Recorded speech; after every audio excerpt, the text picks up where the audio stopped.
I'm Michael French, and I'm a professor of health economics and chair of the Health Management and Policy Department at Miami Herbert Business School, University of Miami. And my name is Gulchin Gomez. I am an associate professor of health administration with the College of Business at Florida Atlantic University. So, for someone who hasn't read your study, could you talk just very briefly about the research question you were pursuing and the methods that you took to answer it? This is a follow-up study to one that we published a few years ago, looking at traffic fatalities in spring break hotspots. And what we wanted to specifically uncover in this study, one of the biggest hotspot states is Florida. We have many spring break destinations. So we wanted to see whether spring break affected the entire state, not just the hotspot regions. Also to couple some of the data that we were looking at with fatalities with non-fatal injuries, both serious and all. And then finally to compare both fatality rates and injury rates during the spring break period with another very busy traffic period from Thanksgiving to New Year's. What made you both want to come back to this topic after your 2015 paper? One of the innovative or novel features of this new study is the fact that we were able to obtain data from the state of Florida, which includes information on all the crashes, traffic crashes, and not just the fatal ones. Large number of studies on traffic safety in the United States is based on a publicly available data set called Fatality Analysis Reporting System, and that includes data on fatal crashes only and has its limitations. In this particular study, we have information from the state of Florida for 12 consecutive years at a county level and a weekly level on all the crashes, not just the fatal ones. So that allowed us to investigate the effect of the spring break on injuries in general, injury crashes, as well as serious injuries specifically. And beyond the fact that you both belong to institutions located in Florida, was there sort of a personal stake element or added perspective as you both are drivers, pedestrians, road users in the state where you conducted the study? Both of us live in South Florida. That is an area that we have several hotspots, both in Monroe County, Miami-Dade County, where we reside, and in Broward County. So we experience the spring break onslaught of college students who come, and we notice a big uptick in traffic congestion, in roadblocks, DUI checkpoints. It's just a lot harder to get back and forth to work. And so we said, well, this is interesting. It affects us personally as well as professionally. And so we thought it would be a good topic to undertake with the second study. Most people would assume that the stretch that you compared it to, that Thanksgiving to New Year's, would be the most dangerous time on the road, considering how many holidays there are and how much people travel for that. So you actually found that spring break is worse in terms of those non-fatal injuries. What do you think explains that difference, considering how much you would think more people are on the road or traveling places that are unfamiliar through that holiday period rather than for spring break? That's one of the major factors that we have found. It cannot be explained by alcohol use, for example. During the traditional holiday period, what happens is that schools might be off, people might be taking days off from work and not commuting for work, whereas during spring break, we're all on the street, the residents, and so that makes it a lot more dangerous than the traditional holiday period. You also found that out-of-state drivers are contributing to elevated risk, both across the fatal and non-fatal categories. I believe it was 37% higher than the baseline. So other than the fact that they're out of state, what specific factors did you look into or make any assumptions around just their unfamiliarity with the roads or traffic patterns? Or their sort of colloquial, like when you're local to Florida, things that are accepted that maybe an out-of-state driver wouldn't really know? We tried to determine whether it was truly spring breakers that are causing the accidents and perhaps even suffering a fatality or an injury. We can't do that directly because we don't have information on whether they're college students. So what data are available is the state of the license that the person has in their possession. So by looking at out-of-state fatalities, out-of-state injuries, we then surmise that many of them are college students, although we can't make that claim directly. It's a conjecture, but certainly the uptick in out-of-state fatalities and injuries is suggestive that many of those are college students.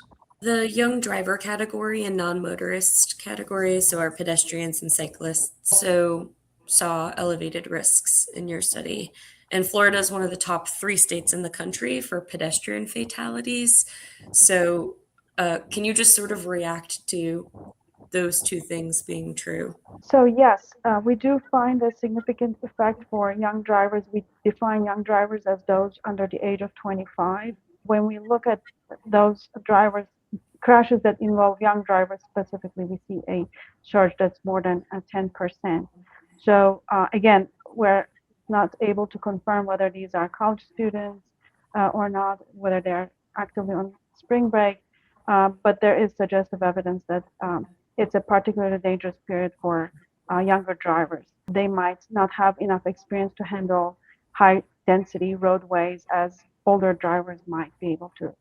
And in terms of pedestrian or non-motorist risk, you're absolutely right. Unfortunately, Florida tends to be a rather dangerous state, especially South Florida, for pedestrians. We find, again, significant effects for those areas, perhaps touristic areas where there's a lot of foot traffic going on. And those are obviously vulnerable people out on the roadways that are being impacted directly by the spring break. Why do you think there's a misperception around the role that intoxication plays in traffic fatalities and injuries? So that was a surprising finding to us in that we didn't see a large increase in alcohol-involved fatalities. And so we started doing some research and talking with college students about this. And what we found is that, in fact, DUI, intoxicated driving, is viewed very seriously by them. And so they tend to behave and act appropriately when it comes to driving while impaired. And so they would either do a ride share or a taxi or walk to their destination rather than driving. But what we surmise is that although they're not impaired and causing accidents at that particular time, that there might be a lot of fatigue driving and driving where they're not their best. They may be tired after a night of spring break partying. So we think that that's what's happening. It's not coming out as alcohol involved, but it's perhaps related to the alcohol consumption the night before, even though they're not intoxicated at the time of the injury or the fatality. I'll add one more thing, which is, after many years of research on traffic safety specifically, Michael and I have considered distracted driving as a potential factor, obviously, that might be just as dangerous as drunk driving. Unfortunately, data are very sparse on this, both national data as well as the Florida data. It's very difficult to see whether the drivers were distracted by their phones or anything else. And so that might be a potential factor as well that might be playing a bigger role than alcohol consumption or any other substance use. You also looked at sort of isolating these coastal hotspots with maybe more landlocked counties in Florida and saw that spring break effect, we'll call it, was still holding up. So from a management perspective, how does that sort of complicate that geographic spread, complicate resolving the problem? Yeah, that was one of the reasons why we wanted to look at the entire state, because in our previous study, we just looked at spring break counties where a hotspot is present. And of course, if a person is traveling from Michigan to Miami, they have to go through the entire state of Florida if they're driving to get there. So that along the way, those are young drivers, inexperienced drivers, perhaps fatigue drivers. So they're going through internal counties to get to their coastal destination, and we conjectured that perhaps these internal counties are going to see spikes in fatalities and injuries during the spring break period, and in fact, that's exactly what we found.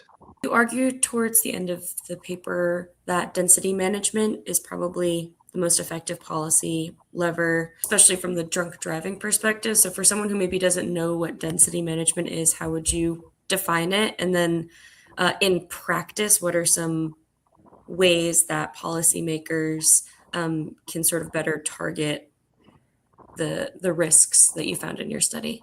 Something we point out in the article is the fact that you cannot necessarily plan for larger roadways or something like that, because we're talking about a 6 to 8 weeks period that's just temporary throughout the entire year. So in order to cope with spring break related traffic issues, traffic density management might be a lot more efficient or effective way to go about. And we can perhaps notify the residents and the travelers about the high density roadways, so people can plan accordingly. I mean, we all use navigation or say Google Map. Imagine if Google Map was able to alert us that this is like a really peak spring break season and the traffic density has gone up by 20% in certain areas. That might help to notify the drivers to avoid certain areas, etc. Another thing that we talk about in the paper is South Florida, like many areas of the country, seems like there's constant construction zones that are operating, and construction zones are dangerous any time of the year because there's lane shifts, there's closed lanes, there's construction material on the roadways. So one thing we suggest is maybe during this peak spring break period, those 6 weeks, that it would be helpful to maybe suspend any construction projects and maybe clear the roadways as best as possible to allow for that increased density. I was just going to say the other thing we mentioned in the article is that maybe there is some role for the universities and colleges to play as well. Staggered the spring break weeks, which is the case for South Florida universities, for example. They don't all go on spring break all at the same time. That might also help reduce the density on the roadways. I was going to ask that question. You had called out the academic calendars. Do you think the two of you, being people who work in academia, is that a realistic policy conversation for colleges, not just in Florida, but nationwide, to talk about maybe making some changes to how they approach time off for their students? I think that's a heavy lift, quite honestly, because academic calendars are oftentimes set pretty far in advance, and many colleges, universities like to start at a certain time and end at a certain time. And if spring break is too early in that spring academic calendar, then it doesn't really feel like a break. If it's too late, then it might feel like it's too far into the academic year. But we do find that based upon a survey, we had students look at all colleges and universities in the country and what is their spring break week. And there's a heavy concentration in the second and third week of March. They start the last week in February and end the first week in April. Week 1, call it, in week 6, there's many fewer colleges and universities on spring break. So if we could spread it out over that 6-week period, as Dr. Gomez was saying, that would be very helpful. This also ties a little bit back to what you asked about alcohol consumption. And I think students and families might be much more alert about the dangers of drunk driving. And if they were to be educated about the dangers of density, they might be able to demand changes in the calendar, which might lead to changes by the universities and colleges, I think. I'm going to ask you both this question. So you discuss a little bit towards the end of the paper that there's sort of a trade-off of the economic activity. So you gain all this foot traffic, there's high density, people are fueling local economies. But then that also puts a strain on resources, traffic risks, and also strains your public safety. Because, traffic crashes are not the only thing that's probably drawing, police enforcement attention and public safety attention away from local folks during the spring break period. So if there was one sort of concrete recommendation that you would each make to your local policy makers, or even at the state level, like transportation offices, what would that be now that you've studied this twice? I can comment on my community. I live on Miami Beach, and we've had a somewhat strained relationship with spring breakers. We love the tax revenue that they bring. Hotels, restaurants, bars are very appreciative of all that. And when that revenue dropped, I noticed some businesses actually closed because they rely on it so much. But one thing that Miami Beach is doing, which I think turned out pretty well this past year, is they tried to make it for lack of a better term, a more wholesome event. So they organized a lot of fitness events, races, and there was some surfing. There was some beach events, beach volleyball. So they tried to make it more athletic, and they had some concerts, but it was much earlier in the evening. And so they tried to discourage late night gatherings and clubs that are going to draw in a lot of drinking and perhaps driving, and tried to spread it out over the period and make events that are not necessarily involving, in fact, counter to drinking and partying. I think like one of the things Miami Beach has been doing very successfully in the last few years is they are raising the parking rates significantly if you are not a resident. So that discourages people from bringing their vehicles on the beach. So maybe you'll have to park it somewhere else and then just use public transportation. And that seems to have helped with the traffic density. A lot of times police might be worried about other consequences of the spring break, like, pollution or noise and things like that. I think traffic safety part of it should also be highlighted a lot more than it has been so far. So parking restrictions, I think, seem to be successful, but other measures to reduce the density of traffic might really help. You mentioned that distracted driving might be a factor. If you were to say maybe do this same type of research for a third time, what are some other new maybe data points or approaches that you would take, or questions that you would try to be getting answers to now that you've done this exercise in Florida?